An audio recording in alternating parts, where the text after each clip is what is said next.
And setting up your meeting for Facebook Live.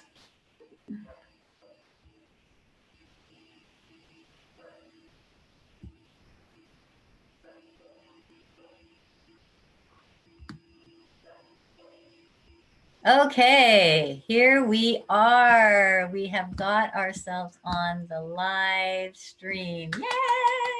Success. Yes, sometimes this Zoom, well, it's my first time on Zoom, so it's I didn't understand that you need lag time, and if it doesn't work, you do it over again, right?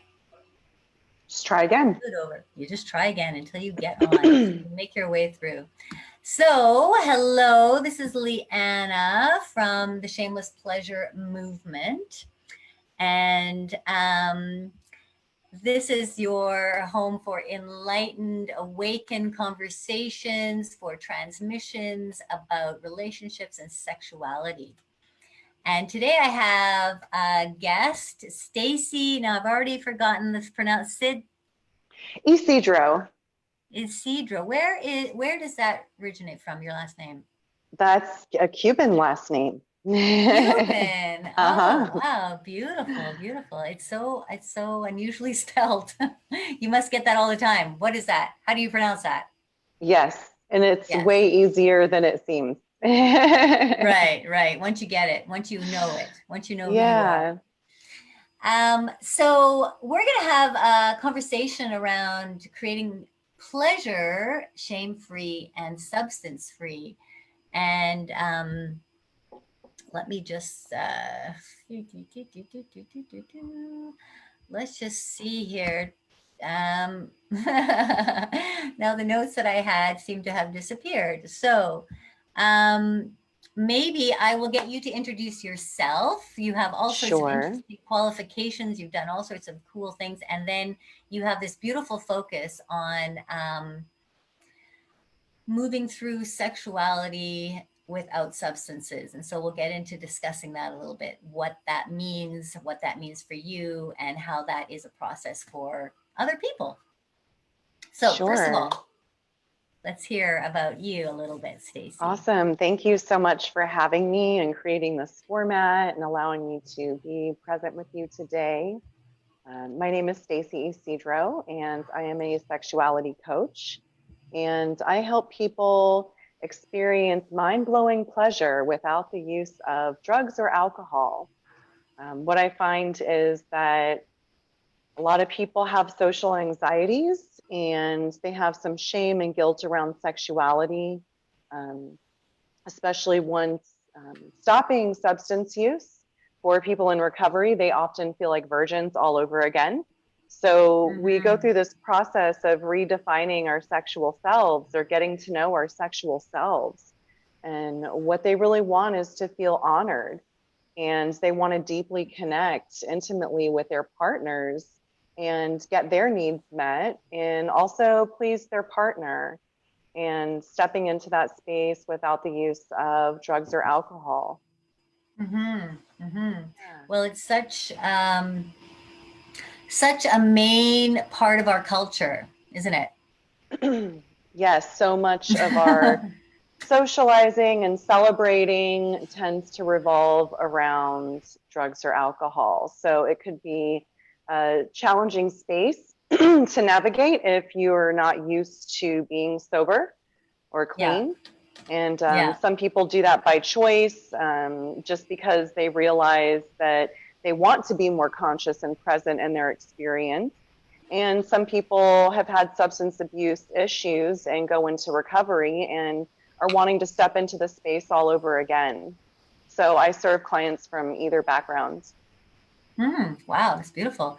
Yeah, I mean, I know that this is, it's something that we all move towards when it comes to sexuality or connecting intimately, because if you feel like if you have a drink or two or three or four, then you start to relax, that you can, and you do, one or two drinks can help you relax.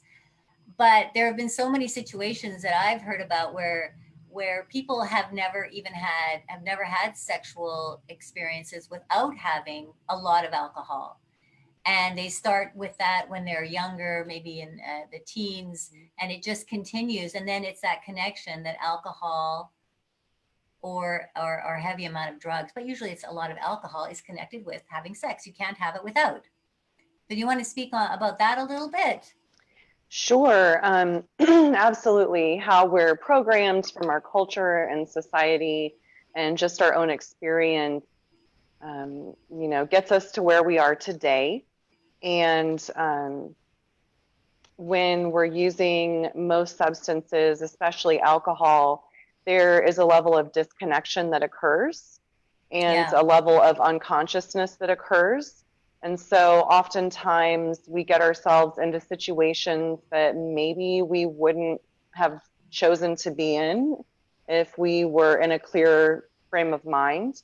Um, I don't know if anyone else that's watching this has ever had a consent regret situation, like you did something when you were drinking and then later were like, oh man, that really sucked, or I really wish I wouldn't have done that, or I wish I could remember what I did, or just, you know what I mean? Going Yeah. back and then feeling like, oh Yes. man, like what the hell just happened?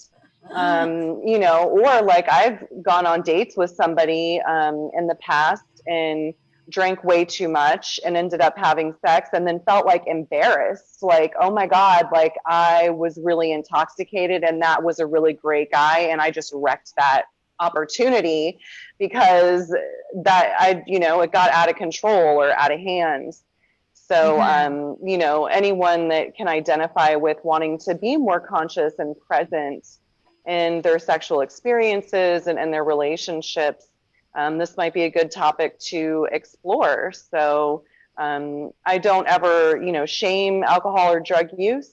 I just Hmm. like to acknowledge the benefits of being able to step into that space with a clear mind and with full presence and able to consent with your full yes or with your empowered no on what's best for you.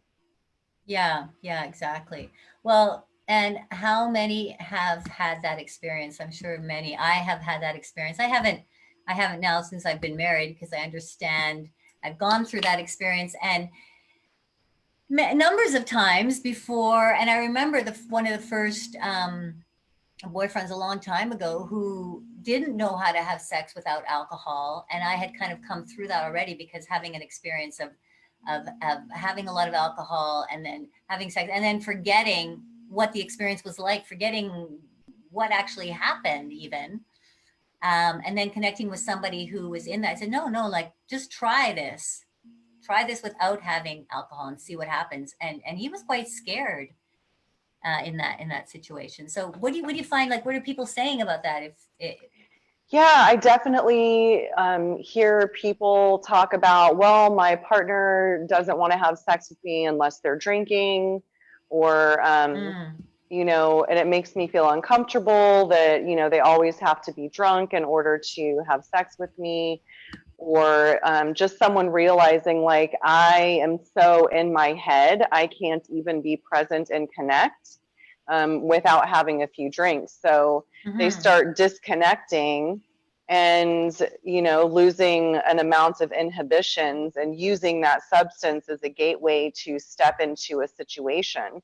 So my invitation is, what would it be like to get rid of that social anxiety and the fear around, and the fear of rejection, the fear of walking up to someone and saying hi, or um, getting rid of the body image issues associated with not being able to step into that space. Like, can you just imagine if you were fully confident and present and stepping into a state of pleasure where you could deeply connect and yeah, feel all of the pleasure in your body, rather than using a substance that shuts down parts of your body and the sensitivity to your body.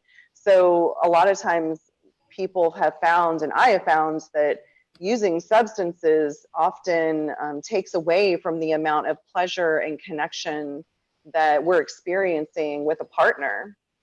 So it mm-hmm, lowers our capacity for pleasure. yes, yes, absolutely, absolutely. And there is just so much pleasure that you can have. There are so many levels that you can enter into when you're much more lucid and more present in the moment. Mhm.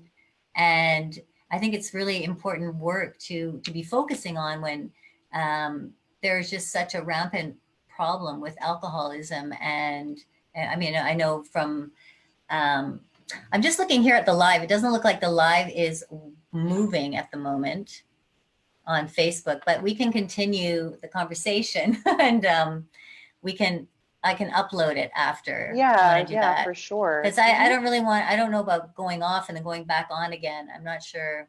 Yeah, or you can post the Zoom link into the comments if that is possible.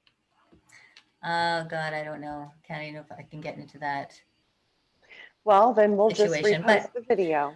yeah, we'll repost the video because it is recording, so we will have it. And I don't know why it cancel. It doesn't look like it's moving on the live, but huh, we'll have a good conversation that I can post, and we can post on YouTube too. So we were talking about being present in the moment, um, and being able to explore at a deeper level if you're not filled with substances, or like you said, it takes your consciousness away from what's actually happening and the actual deeper exploration, the connection with the partner, all of these things. So Yeah. what, yeah, let's go into that a little bit more, because you just talked about the shame and the fear Mhm.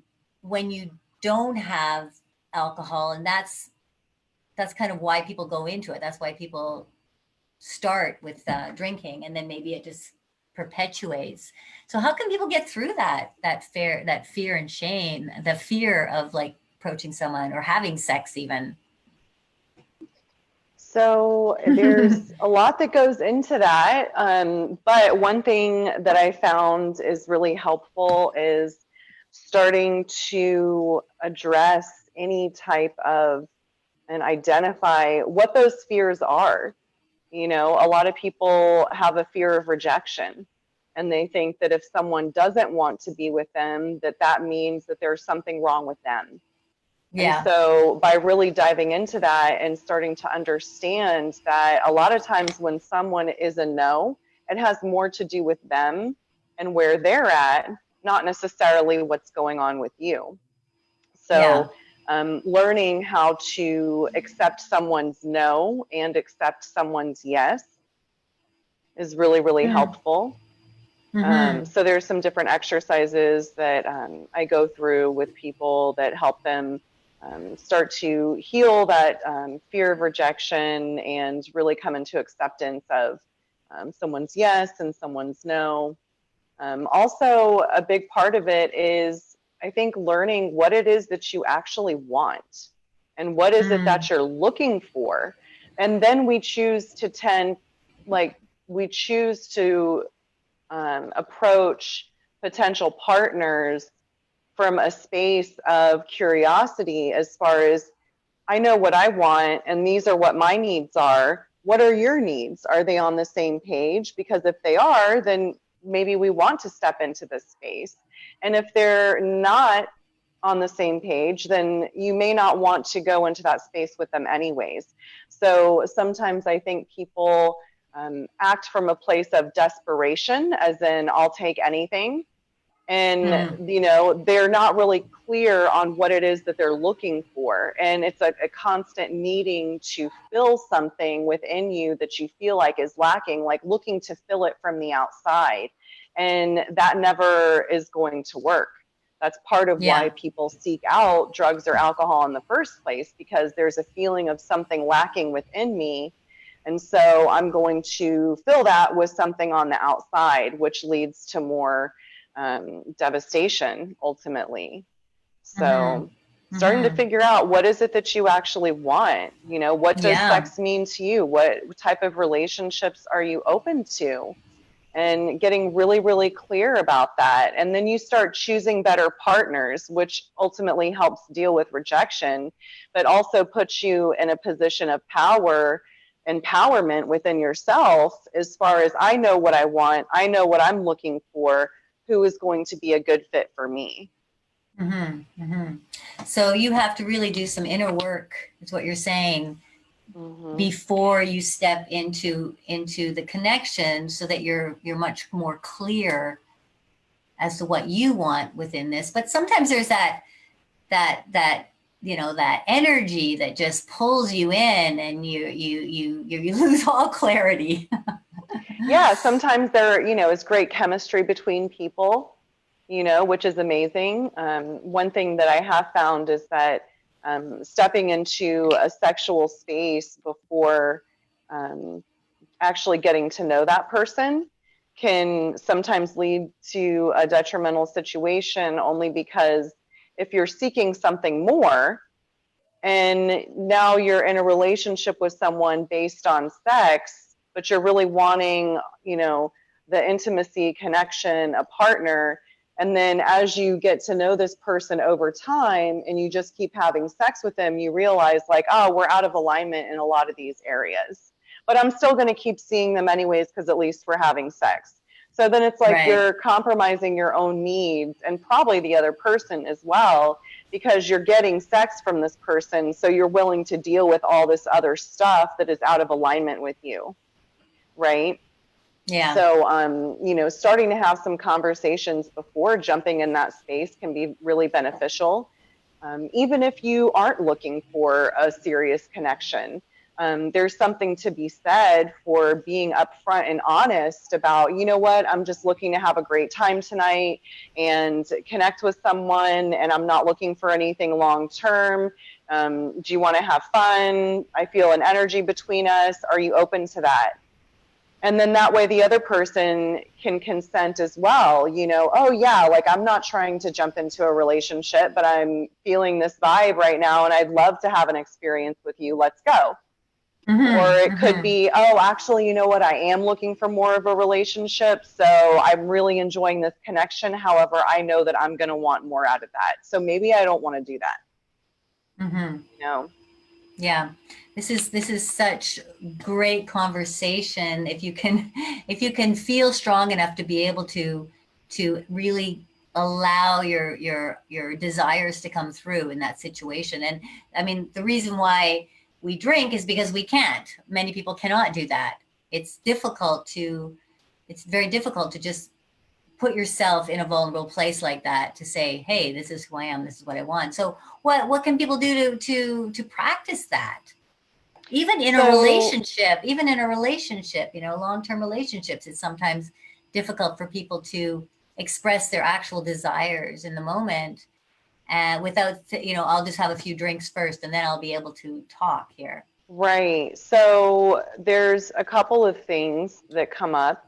Um, First of all, sometimes we don't really know what our needs are. There's a lot of times just, going into a situation blindly and then being dissatisfied later, but you weren't really clear on what you wanted in the first place. So it's like, no Yeah. wonder that wasn't that great. So I think it comes down to really, first of all, clarifying what is your desire? What is your need? Yeah. So I go through a process with people where we start to uncover some of these attitudes and ideas and beliefs around sex, right? So where did they come from? They come from our culture and religious and our society, our family, and also our experiences. And then sometimes over time, what we realize is that something that we thought was true is not necessarily what the greater truth is. Mm-hmm. So we get a chance to redefine, what does sex mean to me? I can have an energetic orgasm with someone and not have to be in a straight out, like, penetrative sexual state, or maybe I do want to be in that type of a state. So first of all, doing some journaling around, what does sex mean to me? What is sex for? And who is sex okay with for me? Am I okay to have sex with men or women or people that are non-binary? Or is sex for me only okay in a monogamous relationship? Or am I open to being in an open relationship? What does that mean? Mm-hmm. Do I not want to date someone that has a partner who doesn't know about me, you know? So really getting clear on who do I actually want to have sex with in the first place? Why am I having sex? Is it for connection? Is it just for pleasure? Is it for to relax? Right? And you could Yeah. find that you're in different states at different times. But if we can get clear on, you know, the bottom line of that, I could be in a space where I'm like, ooh, I'm into sex for pleasure right now. Or I could be in a space where I'm into sex for like I'm this deeper connection and this sense of like unification and love, and you know, so doing some journaling around those values.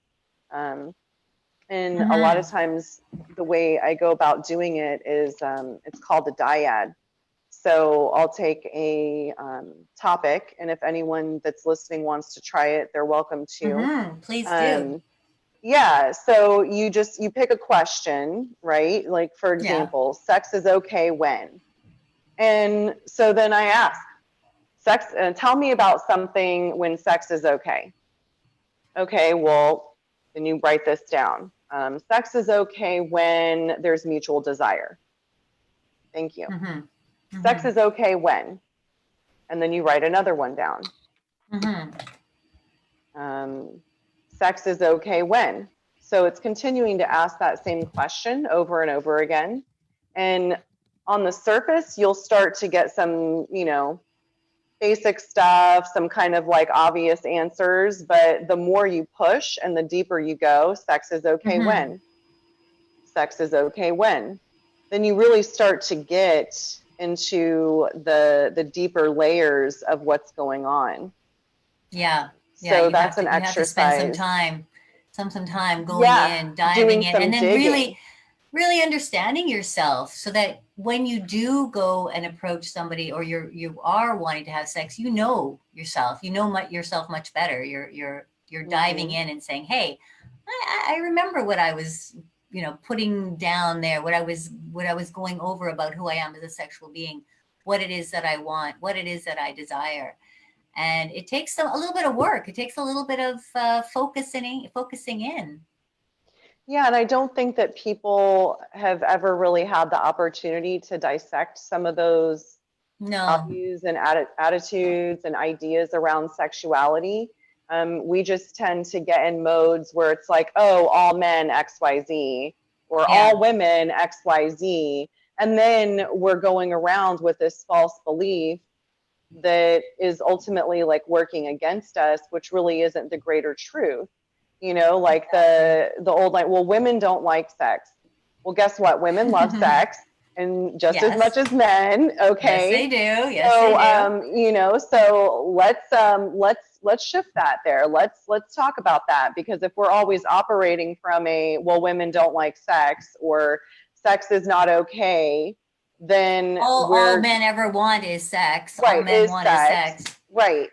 You know, and I even have some theories around that, because I've worked with men specifically over the last 10 years around sexuality. And like in our culture, you know, men are told to play it up and exaggerate about sex. They're told that their worth and their masculinity is defined by how many people they have sex with, how hard their erection is, how big their cock is, and on and on and on. And then women are Yeah. told, oh, nice girls don't do this. You know, if you like it, then you're a slut. So it's like getting fed these opposite messages, right? And women are inundated with like connection and touch, even just platonically. And men are really dissected out of that in our culture. It's like you go to work, you bring home the money, you pay the bills, and you have sex. And if you have kids, great, then you get to be a father too. But there's really no level of even platonic touch or intimacy that's involved in those roles. And the only Yeah. place that men are allowed to feel vulnerable or express emotion or have any kind of touch is through sex. So it's like, well, no wonder they're gravitating towards sex, because they were taught that this is the only place that they're allowed to have that, Yeah. right? Yeah. So Well, that's sex been is kind of, considered Yeah, sex has been considered the connection for men. And there is that saying that connection for women, connection is about sex, and for men, sex is about connection. So there Mm-hmm. is that slightly different outlook between men and women, but that doesn't mean you can't go into this through intention, through understanding what you want, through spending a little bit of time with yourself and figuring out, who am I as this sexual person? What is it that I actually desire to have sexually? What do I want right now? And as you're mentioning, it changes.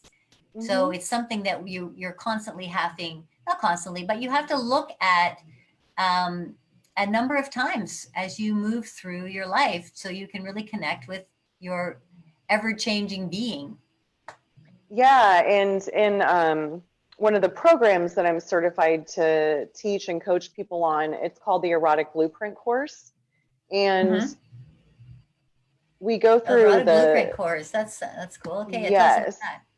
Well, it's found the founder of the course is Jaya, and she's a Mm-hmm. world-renowned sex educator with well over 20 years experience. And I've been mentoring with her really closely the past couple of years. And I've seen this course make a huge difference in people's lives and in even my own.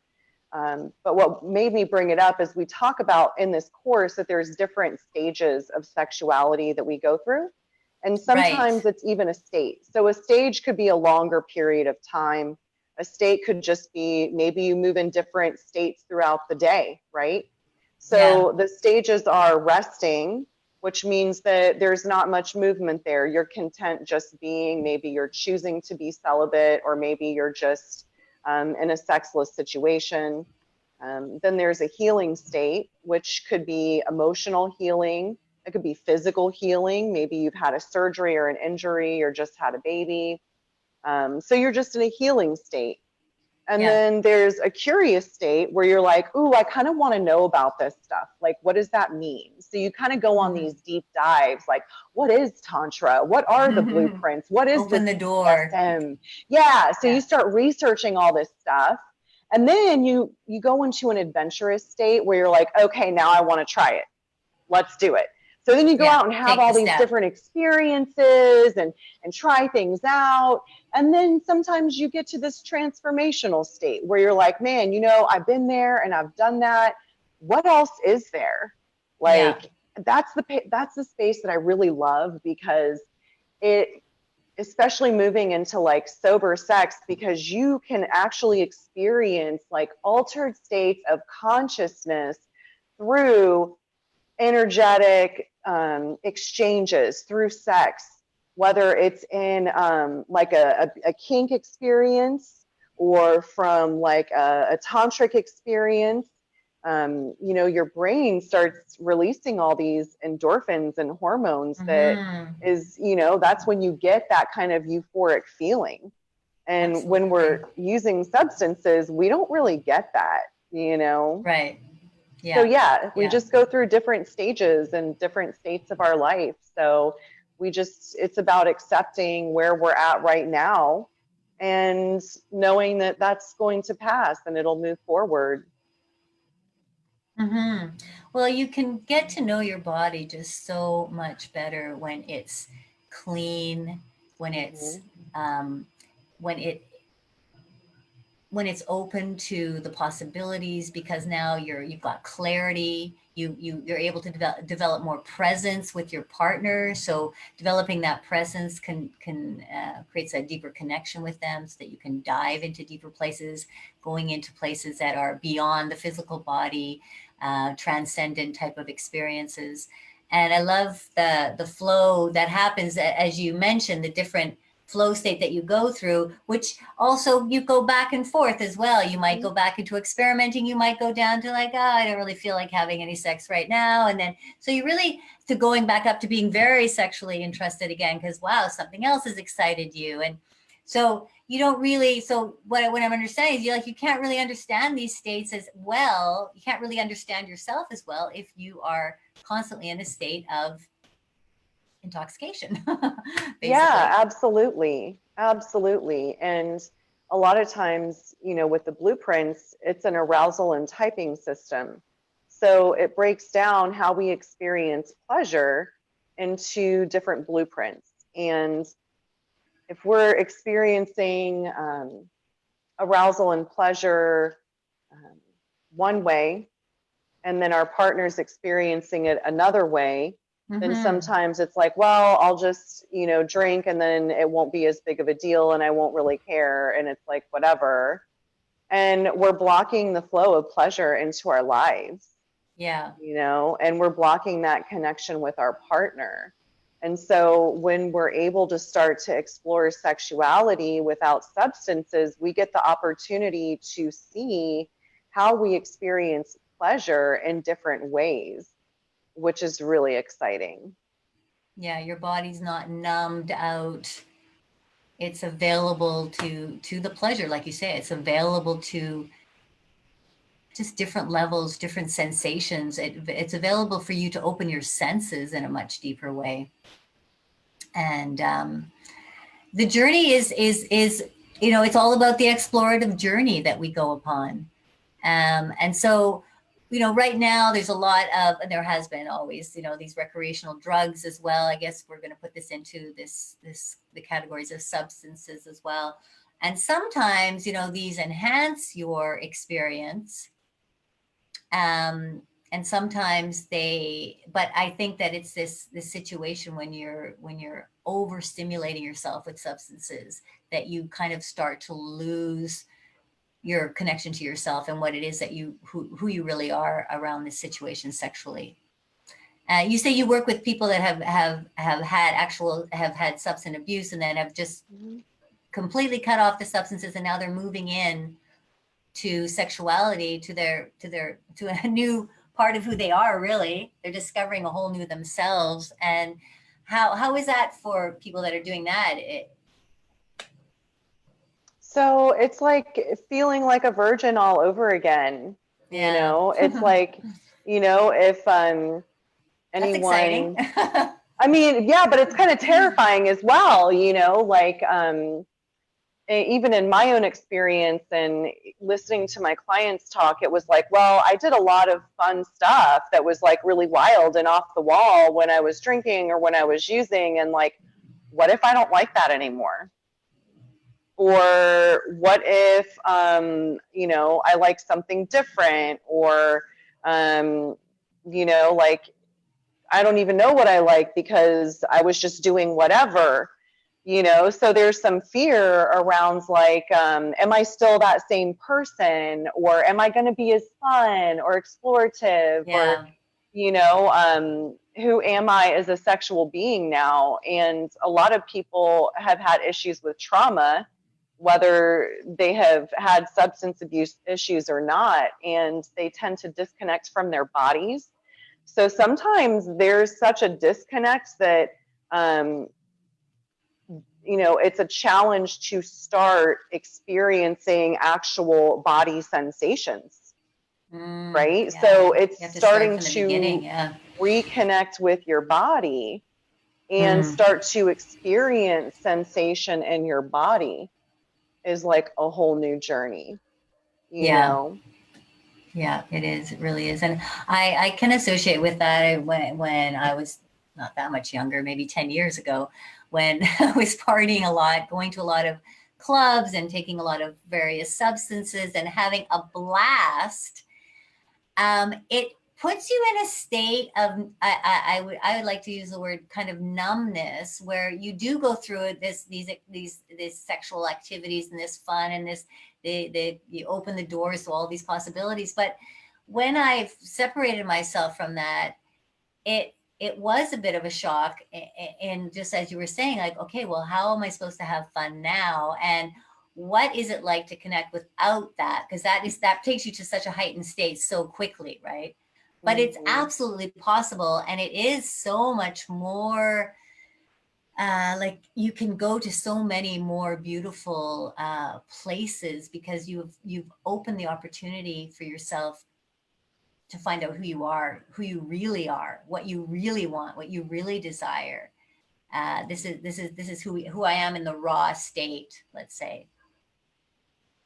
Yeah. Yeah. And I think we all want to be loved and accepted for who we are and not have to hide. And that's why I love your mission about like removing the shame and guilt around pleasure. Yeah. Because so much of our lives has told us that, we don't deserve pleasure, or you can have too much pleasure. And I think a lot of us are wired for pain or for the rejection piece. And it's like something good happens, and then you're like, oh, I'm waiting for the other shoe to drop, or my luck's going to run out, and then something bad's going to happen. So I think our tolerance for pain is so much higher than it is for pleasure. And sometimes people use substances to avoid pain, right? And sometimes we Yeah. use it to find pleasure. But what would it be like to, expand our tolerance for pleasure and acceptance of ourselves without having to use any substances, without being dependent on that? Yeah, exactly. And it is, I think generally our default goes to pain, whatever the pain is, pain in what you think about yourself or physical pain. It's always, it seems to be the easier default. And we have to actually be super conscious to say, okay, I'm going to choose pleasure. I am worthy of pleasure. I want to see, what does this actually feel like to be, to open to pleasure, to open to happiness, to the joy of it, to sex in a way where yes, I am super vulnerable because I'm not on certain substances to sort of numb my fear. But what does that feel like to really, really go into the pleasure? Really feel my partner's body and feel what it's like to be, like you say, just even the touch, to really be touched. It's another level. It's a very different level altogether. Yeah, it's a deeper level of connection and intimacy. And, um, sometimes it does take a little bit of chipping away at that wall over time to open up and be vulnerable. But I love what you just said about, it's really about like our self-worth, and Yeah, knowing that we deserve this. And I think we'd even said it on the phone when we were talking about, this is our birthright. We're yeah, here to experience pleasure. And yeah, yeah, and we are worth it. You are worth it. So it's absolutely. it's getting rid of all of those messages and things that say that we're not enough, and that we have to change who we are in order to be happy or meet someone else's needs. So it's like coming from a place of empowerment rather than desperation. And I think you can always feel energetically when someone's coming from desperation, right? Like it kind of gives you like a creepy vibe, or a like a latching on kind of vibe. No matter what they're saying, if they're coming from a place energetically of desperation, it's a huge turnoff. But when we Yeah, come from a state of empowerment, then that's a turn on. yeah, You don't even have to yeah, be confident necessarily, but if you feel empowered in who you are and solid in who you are, like I think that breeds confidence, and people feel that and like want to be around you because you're letting your light shine and you're being who you are fully. And so that gives other people permission to be themselves fully. absolutely. And so that's the same going when it comes to sexuality. Be yourself fully in who you are as a sexual being. And you can't know that and you can't be that unless you dive in a little bit, find out what that's all about, and then go into enjoying sexual experiences without trying to numb yourself. Go in to find out who you are, you Yeah. know? And that's one reason why I love the blueprints, because it's it gives you an acceptance of how you're wired. You Mm, know, it's that's not cool. one is better than the other. So it's not like a hierarchy. It's just that once you have acceptance of, oh, this is just kind of how I'm wired, and that's how my partner's wired. Now that I know this about me, then I can accept myself and I can find ways to feed myself and step into pleasure myself, And it's not dependent on what someone else wants to do or what someone else needs. I can meet my partner's needs from a conscious place, but I can also meet my own needs. Absolutely. And that's one thing I find a lot with people that I work with. They're saying, well, I want them to be happy. Well, I want them to be happy. Well, and we're not focusing on our own happiness first, our own intimate connection first. When we know that, and we're clear, like we were talking about earlier, journaling a little bit about, who you are sexually and what it is that you want. When you start to know that, it's so much easier to come to the situation and then be able to be part of the pleasing of the partner, because you know what you want, you know who you are, and then your partner wants to see you happy. Whoever you're with wants to see you pleased. So you have to know about yourself in order to feel that pleasure. Yeah, and if I don't tell someone what I want, how are they supposed to know? Mind So reading. yeah, that doesn't happen a lot of the times. Yet. And yeah, and I think too, like with what you're saying with well, I just want to please my partner. Well, it's like, well, why do you just want to please your partner?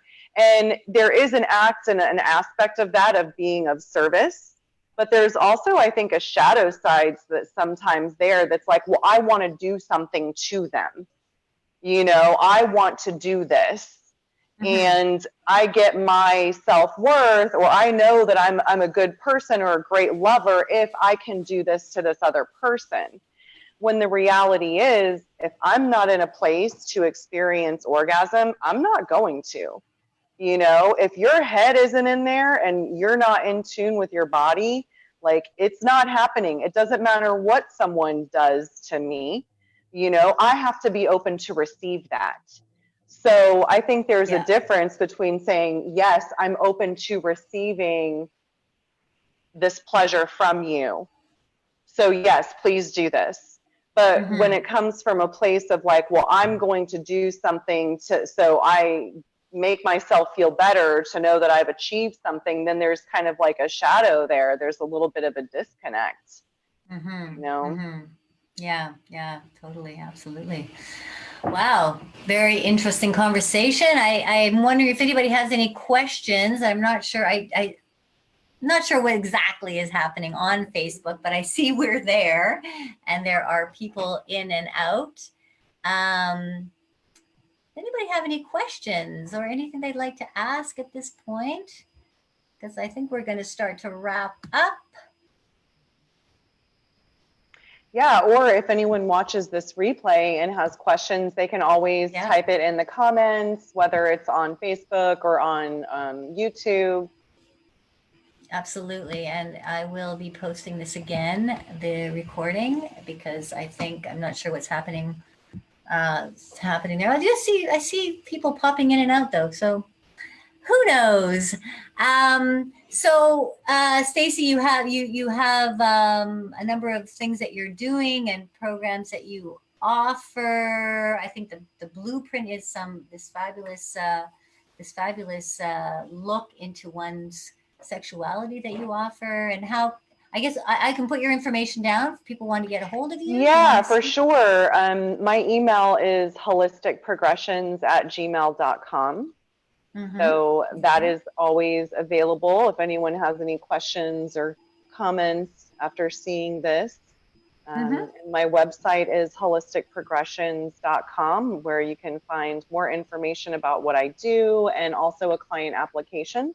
So if anyone's listening to this and they feel called to explore the subject more, then send me a client application from my website.